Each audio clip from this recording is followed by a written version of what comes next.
खुलुमबाय आं उदांस्रि मुसाहारि बर' सुबुं आफादनि बानजायनायाव मोनसे गोनांथार रोंगौसा मेल खुंफुंदों। सानजारि नोगोराव थानाय धेमाजि जिल्ला खौसेथि बर' सुबुं आफादनि गाहाय मावखुलियाव धेमाजि जिल्लानि गुबुन गुबुन बर' माहारियारि आफादनि दैदेनगिरि मेलेमजिबि आरो रायजो राजाफोरखौ लानानै धेमाजि जिल्ला खौसेथि बर' सुबुं आफादनि बानजायनायाव सोलोंथाइ, रांखान्थि, राजखान्थि आरो BKWSनि सुस्रांजायै जेंनाफोरखौ थाबैनो सुस्रांनायनि राहा लामा नागिरनानै मोनसे गोनांथार रोंगौसा मेल खुंफुंनाय जायो। बे गोनांथार रोंगौसा मेलखौ बोखावजाय लखिमपुर जिल्लानि बारग' BLT अनसाय आफादनि गाहाय मावखुलियाव लानाय जादों। बे हाबाफारिया धेमाजि जिल्ला खौसेथि बर' सुबुं आफादनि मासि सामलायनायाव मेहेरगोनाङै जायो। हाबाफारियाव बाहागो लायो BKWSनि गाहाय मावफुं सोद्रोमा मिहिनेश्वर बसुमतारी, खौसेथि बर' सुबुं आफादनि बोसोनगिरि ललित चन्द्र बर', मिरु खौसेथि आफादनि आफादगिरि मनरन्जन बसुमतारी आरो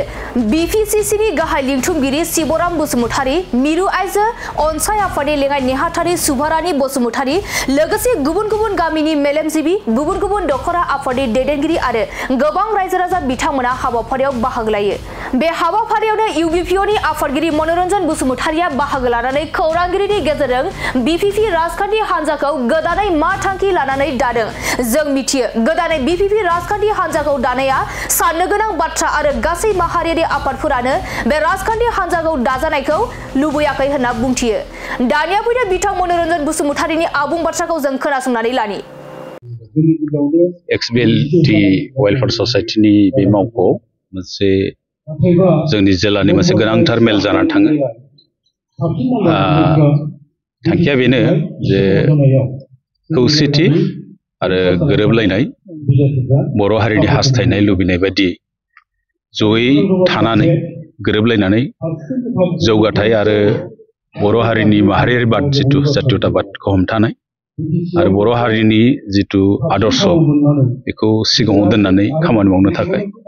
जों माहारियारि आफादफोरनि गेजेराव जयै बाव मोनसे रोंगौसा मेल लिंनानै गोबां रोंगौसाफ्रा बाहागो लानायजों लोगोसे जिल्लानि सिङाव थानाय मोनफ्रोमबो आफाद जेरै खौसेथि बर' सुबुं आफाद, जिल्ला दुलाराय बर' फरायसा आफाद, बर' पिपल क'अर्डिनेशन कमिटि, आइजो अनसाय आफाद, XBLT, सारेन्डार NDP फराम, बेजों लोगोसे गुबुन गुबुन माहारि आफादफोर जयै जों बेयाव सावरायलायनाय जायो। सावरायनायनि गेजेरजों बेखौनो सिद्धान्त लानाय जायो जे बर' कसारि वेलफेयार अट'नमास काउन्सिलखौ दाफुंजोबनो हायागौमानि जोंनि गेजेराव जाहाथे सेरखाय बेरखाय जानानै रावबो गोदानै जाहाथे राजखान्थि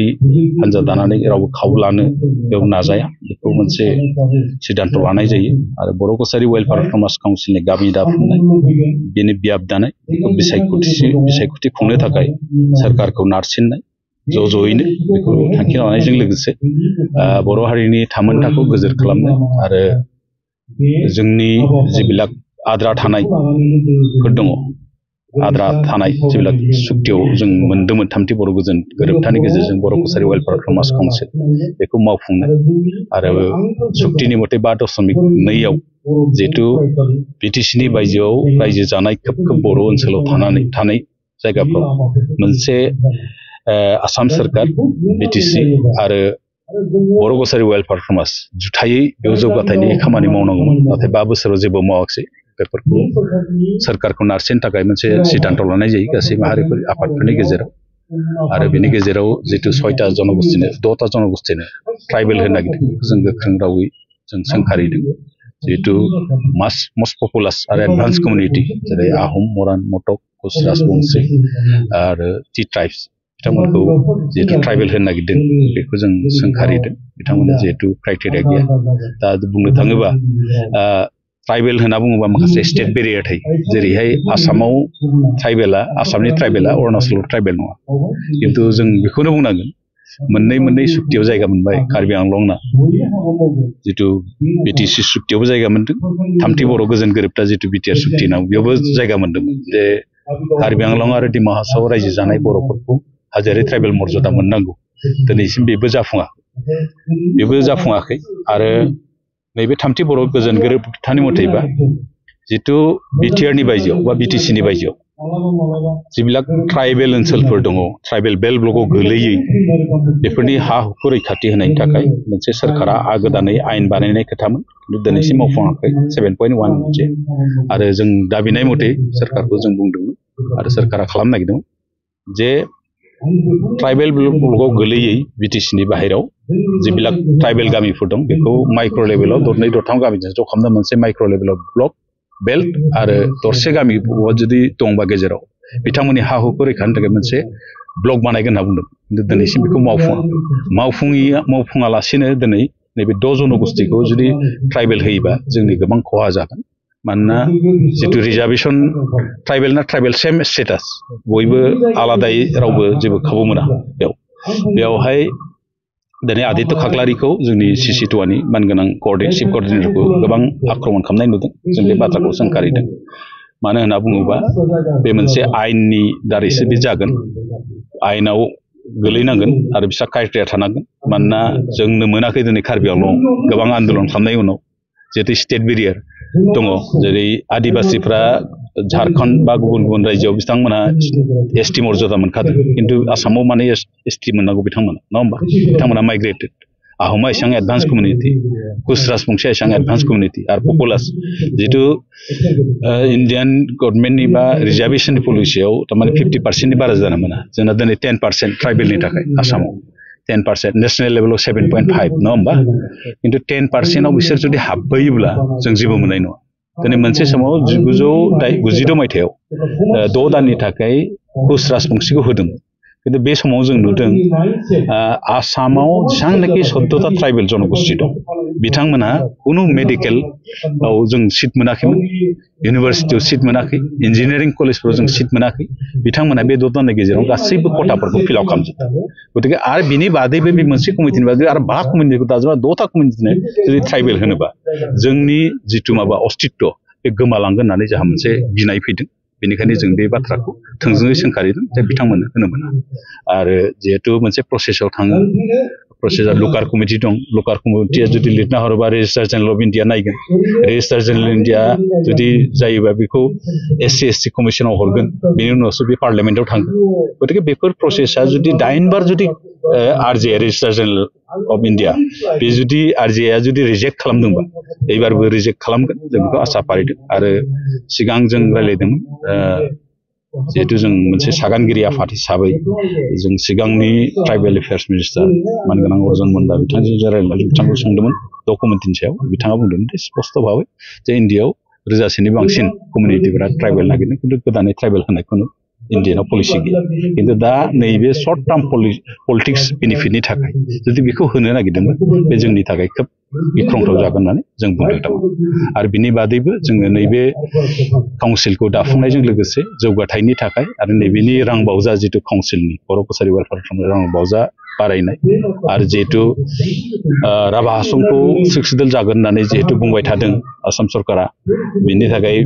बर'फोरखौ एसे खेलिमेलि जादों खिन्थु जों बुंदों सिक्सडेल जानाय जायो उननि खोथा नैबे जोंनि काउन्सिलाव जों थाबैनो जयै थाजोबनांगौ होननानै जों बेयाव माखासे बाथ्राफोरखौ सावरायदों बेनि बादैबो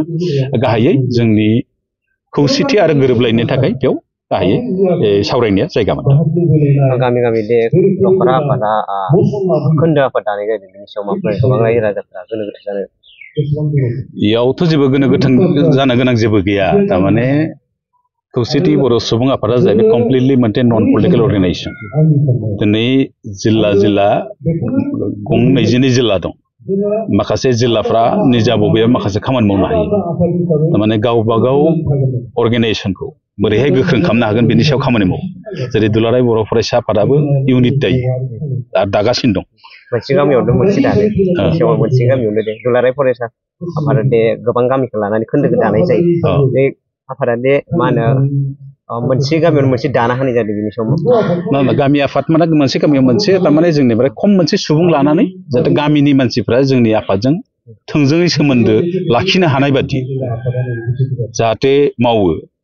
बिनि थाखाय बे थांखिखौ लानानै मावदों धेमाजि जिल्लायाव बेखौ दाजेननाय जादों बे धेमाजि जिल्ला हिसाबै बेखौ मोनसे माबा थायो एक्टियार थायो मोनसे खामानि मावनायनि माबा थायो जिल्ला आफादा बेखौ दादों आरो बेखौ गोनो गोथो जानांगौ जेबो गैया जोंनि आफादखौ खौसेथि बर' सुबुं आफादखौ ग्रास रुट लेभेलसिम लांनानै जों बोरै गोख्रों खालामनो हायो बेनि सायाव खामानि मावो थारमाने गामियावबो थारमाने जोंना थानांगौ गामिनि मानसिफोर थोंजोङै आन्चलिकजों जगाजग जागोन आन्चलिकआ जिल्लाजों जागोन जिल्लाया मिरुजों जागोन बिदि जाब्लासो जों माने गासिबो ग्रास रुट लेभेलाव थाबासो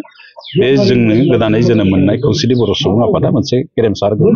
मोनसे महर मोनगोन होननानै बे हाबाफारिखौ लानाय जादों। बिटिआर बायजोआवबो दे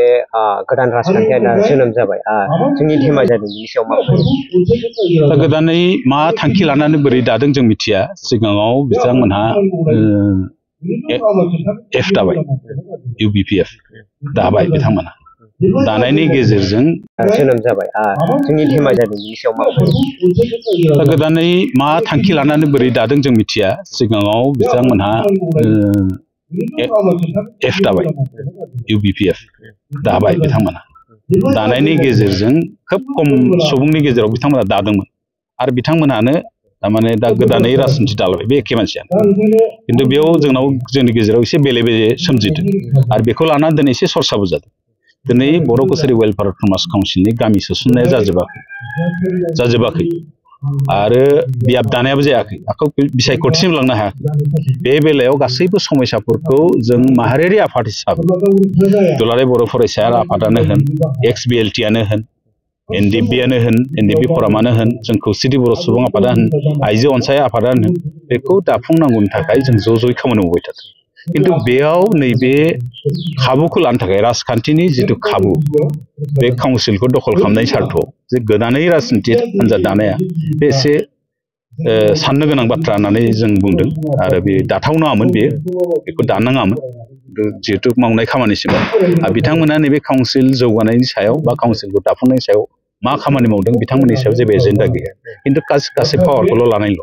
गतिके जोंनि जिल्लानि सिङाव बेखौ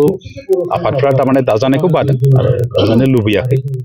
बर' थुनलाइ आफादानो होन बर' फरायसा आफादानो होन XBLT-आनो होन बा NDP-आनो होन जों खौसेथि बर' सुबुं आफादानो होन जों बे दाजानायखौ माहारियारि आफादफ्रा जों बेयाव दाजानायखौ बाजादों आरो दिनै बे स्पष्ट भाबै बेयाव थांखिबो लानाय जादों।